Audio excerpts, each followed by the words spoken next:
What's up, everybody? Happy Tuesday. Welcome back to a new episode. Not too much to cover in the markets today, but there is some very interesting news on Tether. We'll be going over that a little bit later, and also Maren Altman and her latest technical forecast for the week. I'll be going over that, so don't forget to hit the like and subscribe button. Follow me on Twitter at BenCryptoShow. Let's begin. So, yeah, first, before we begin, tomorrow I will be doing a full 10 to 15 minutes video spotlight review, whatever you want to call it, on DeHotels. This is the project that I'm an advisor on. Very excited. It's a DAO project that allows you to obtain fractional ownership in a hotel and make managerial decisions, get governance votes, that sort of stuff. I'll be going over all that tomorrow in the video spotlight, so definitely tune into that. So, yeah, news day, kind of slow. Altcoin Hub reporting Michael Saylor has unfollowed Zhu Su. It's the head of 3 Arrows Capital, the hedge fund that blew up, and Alex Mashinsky, it's the CEO of Celsius. This is the news here, and unfollow. It's sort of a slow news day. Market action, same thing, flat, down about 0.5%. Across the board. No Tuesday pump today, but at least there wasn't a Tuesday dip, so hopefully this will hold through to the July 4th holiday week next week. We shall see. If it does, then I don't think we'll have any dips for a while, at least for another week or two. See what everyone else thinks of the markets here. So Mike Novogratz, the head of Galaxy Digital. So yeah, so he's saying, he made some good predictions here. He's saying DeFi, everyone's always saying, oh, stablecoin is going to be regulated going forward. I think stablecoins are probably just going to kind of wash each other out, or the algo stablecoins are going to kind of become dinosaurs, I'd have to assume, like one by one. The reserve stablecoins, I think, are definitely here to stay, but he's predicting DeFi is going to be where all the regulation is going to be happening. After the BlockFi and Celsius incidents, sort of there are problems with liquidity, which kind of makes sense. As he's saying here, Celsius, for the 18-20% interest rates, yeah, you just give them your money blindly, then there isn't really any auditing mechanism to see what they're going to be doing with the money. So you'd have to assume they were probably reinvesting the money in maybe risky leverage long, leverage short bets that then they got liquidated on, just like 3 Arrows Capital. Who knows? The bottom line is, whatever they did with the money, I don't really think they were stealing it. It was probably just highly risky bets that didn't pan out once the market dips. So they were good about a month ago, then not good anymore. He's saying his firm is doing fine now, even though they invested in Terra. They took a big hit from that, but they are doing fine now because they did not have any, he insinuates here, they did not have any leverage bets. So a short bet is always leverage, or they did not lend to go long levered, which is, again, a much higher, riskier bet than just a regular long bet. He is basically saying here they were just long on all the cryptos, which most hedge funds are. They're not going to be selling just because they think the market's going down. They're going to hold on, so they're going to be long, but at least they're not going to be levered long in risky market conditions. So that's why they have made it through the storm, even though they were invested in Terra, but a bunch of funds were. Let's get into Maren Altman's technical forecast for the next few days. Take a listen. And finally, on the 28th, there is a new moon. Then on the 28th, we have a new moon. New moons, as we know, are local tops, meaning that we pump into them but dump more significantly out of them, and tend to go down pretty significantly in the following 2 weeks. There we go. So she's basically saying we're going to have a slight fake out pump. Price is going to go up a little bit today, this week, and the next coming days. And then a significant dump, which is pretty accurate, I think. I don't know if the dump's going to happen next week. But yeah, I think probably midweek prices might go up a little bit. And then I'm predicting another shakeout at some point. Could be next week, could be the week after, it could be the week after that.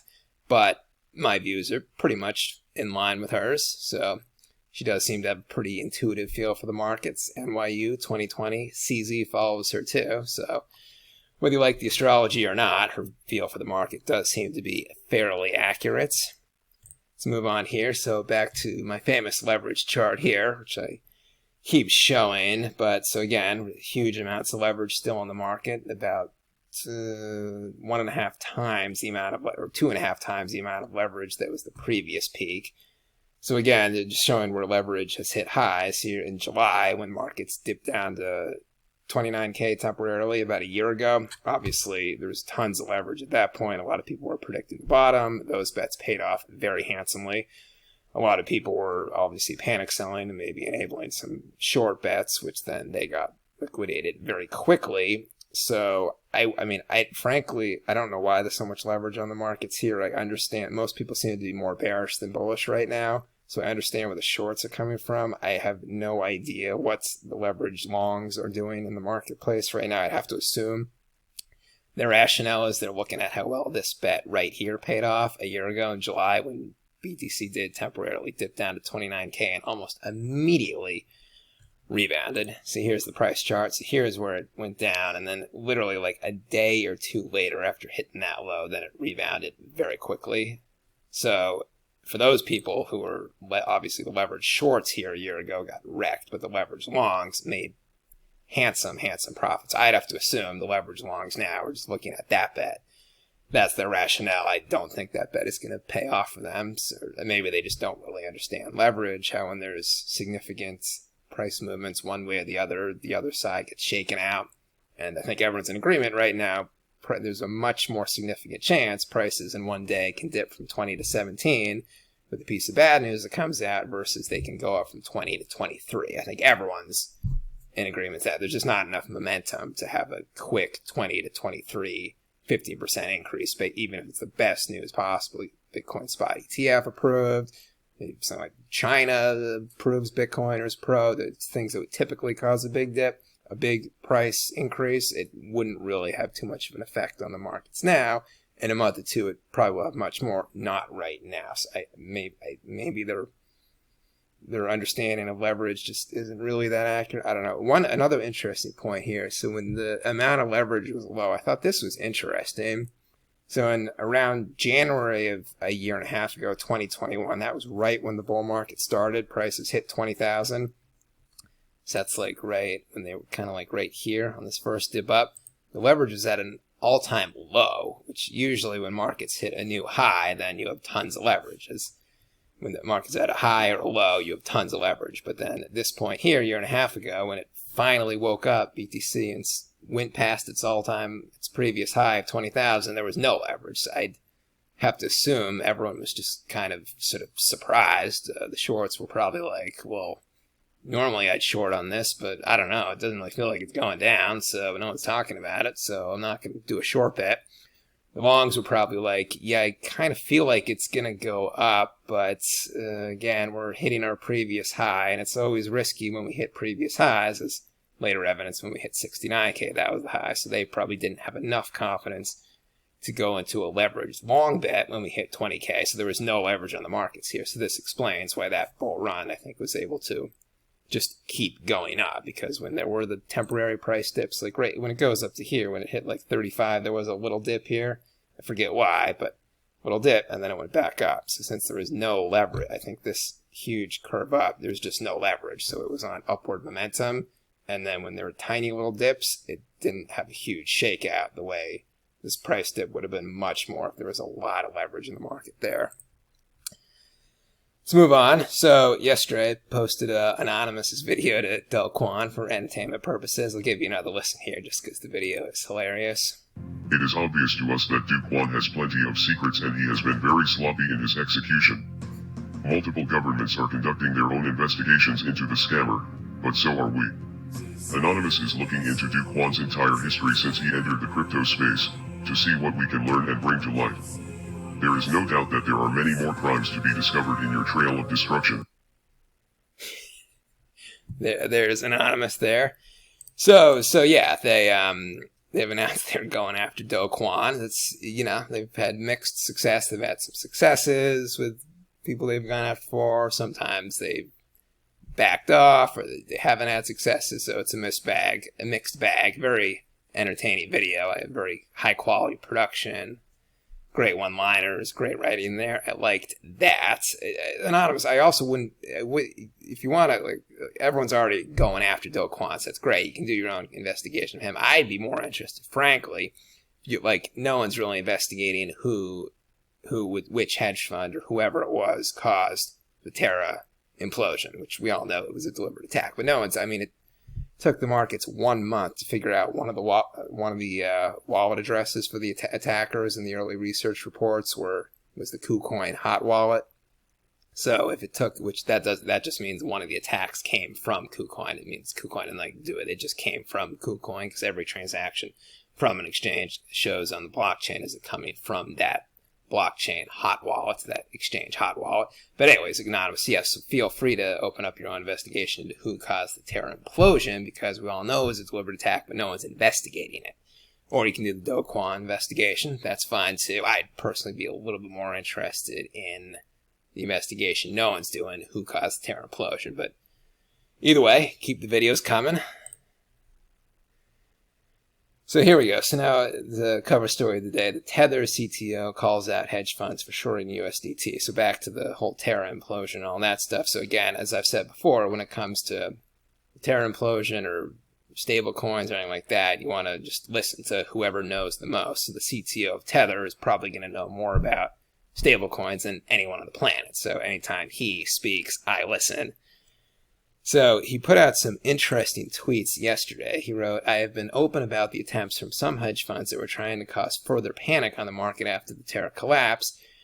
It seems to be a beginning coordinated. It seemed to stem from a coordinated attack with a new wave of FUD, troll armies, clowns, etc." So what he's saying, usually in mainstream hedge funds, when a hedge fund is trying to short a coin, they'll do some like negative PR campaign. They'll go on CNBC and say negative things about the company. They'll put out negative press releases.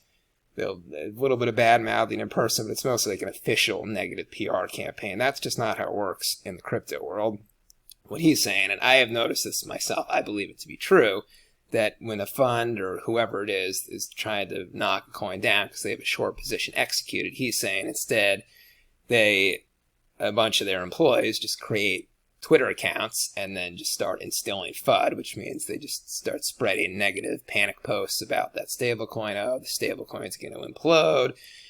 The stablecoin, the liquidity levels do not look right. The stablecoin isn't backed by reserves. Just any kind of sort of panic-inducing FUD comment that they can make, which would be effective in the post-Terra implosion because we already had a stablecoin go to zero. So he's saying that this is like the crypto version of the mainstream hedge fund sort of official campaign. It's more of like a sort of social media Twitter campaign, which I have noticed that. I definitely do believe that's correct. I agree with him. So back to the article here. So Genesis Capital, whatever the name is, so they do large-scale institutional trades from both crypto institutional players and non-crypto mainstream institutional players. They have said they have noticed an increase in large-scale institutional shorting of Tether since the Terra Luna implosion. They have said it's actually coming from traditional hedge funds. Where did they say that here? Yeah, right here. They said U.S. and Europe-based traditional hedge funds. And he said it's unclear why they've chosen to short the stablecoin. Maybe it's a bet against the broader economy and raise inflation. Maybe maybe it's the backing concerns. I mean, it's kind of just sort of all salesman talk, though. It's not really accurate. They're shorting the coin because they saw what happened. Terra went to zero. There's money to be made. That's why they're shorting the coin. There's money to be made, but it was interesting. He was saying that it's coming from traditional hedge funds, the ones that invest in equities mostly, and in recent years have started more in the crypto space, allocate maybe 5 to 10% of their portfolio to the crypto space. Those funds engage in a lot of highly risky short bets in the mainstream traditional equities market, as mentioned before. So now he seems to indicate they're moving into these bets right here, but I don't, as the Tether CTO pointed out, the bets failed because, where does he say that here? Yeah, it was a failed campaign because you cannot, it's pretty basic if you ask me. Tether's backed by reserves. There isn't the one-to-one swapping mechanism, the arbitrage swap. That was Terra's problem, where anyone who held one USD at any time, you could swap that for an equal amount, $1 of the governance token Luna. So when the price depegged initially based on the DeFi pool instabilities, then the swapping just kept happening until it went to zero. That's just easy to understand. Tether, there's no swapping mechanism. So he's indicating here the short campaign, it was they had a bunch of shorts. The hedge funds initiated a bunch of short positions, then started some very negative Twitter campaign inducing fear in people, which did resonate with people because Terra just happened. So the panic selling might have lowered the stablecoin price a couple cents, maybe to 95 cents. I think we've seen it go down to like 92, 90 cents.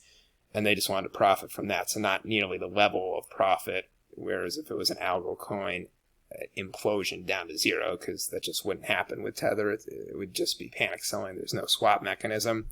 But that is what he is saying is the strategy. That's all for now. Don't forget to tune in tomorrow. I'll be doing the DeHotels video spotlight. I'm excited for that. Follow me on Twitter @BenCryptoShow. Ben Crypto signing out. Later.